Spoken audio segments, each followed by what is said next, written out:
متابعينا الأوفياء، السلام عليكم.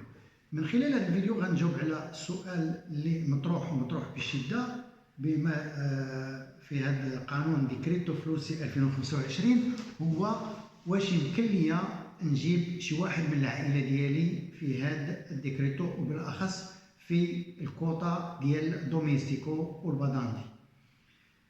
في هذا السؤال هذا كاين بزاف ديال الناس اللي ما عارفينش كيفاش يتعاملوا مع هذه المساله هذه.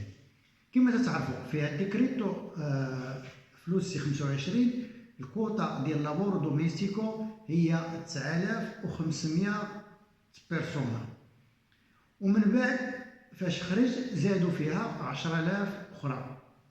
اذا هنا فين كاين المشكل؟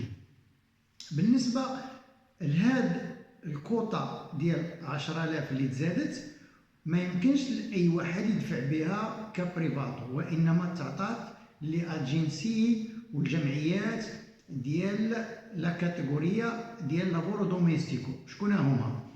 الكوبيراتيفات اللي تيكونوا مكلفين بهذه الاسيستنسا ديال لابورو دوميستيكو، او تيكونوا اجنسي دي لابورو. هما شنو تيدير داتور لابورو؟ ماشي تيمشي باش يدفعوا ليه براتيكا، وانما تيدير ريكيستا، وهما اللي تيتكلفوا باش يجيبوا ليه هذا العامل من البلاصه اللي باغي يجيب هو باش يخدم. في هذه الحاله هنا ممنوع على الواحد يجيب شي واحد من العائله ديالو الى غايه تيرسو غرادو، يعني من الدرجه الثالثه من العام. ما يمكنش يجيب خوه، ما يمكنش يجيب ولد خوه، ما يمكنش يجيب خالو، ما يمكنش يجيب عمو، ما يمكنش يجيب ولده.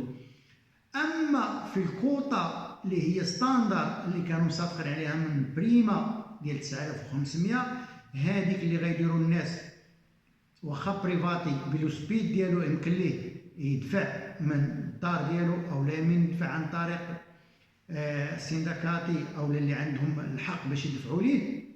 هاد الكوطا هذه ما عليهاش صغير، وممكن تجيب شي واحد من العائله ديالك، ما كاينش حتى شي مشكل.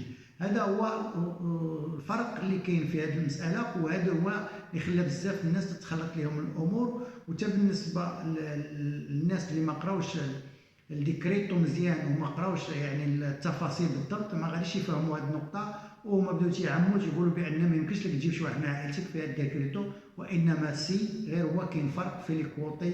ونتمنوا التوفيق للجميع. وبالنسبه للناس اللي بغاو معلومات اكثر ولا كيفاش نعمروا الدوماندا او لا نعمروا لهم الدوماندا، اهلا وسهلا. الرقم في الفيديو تحت. تحياتي وحد سعيد الجميع.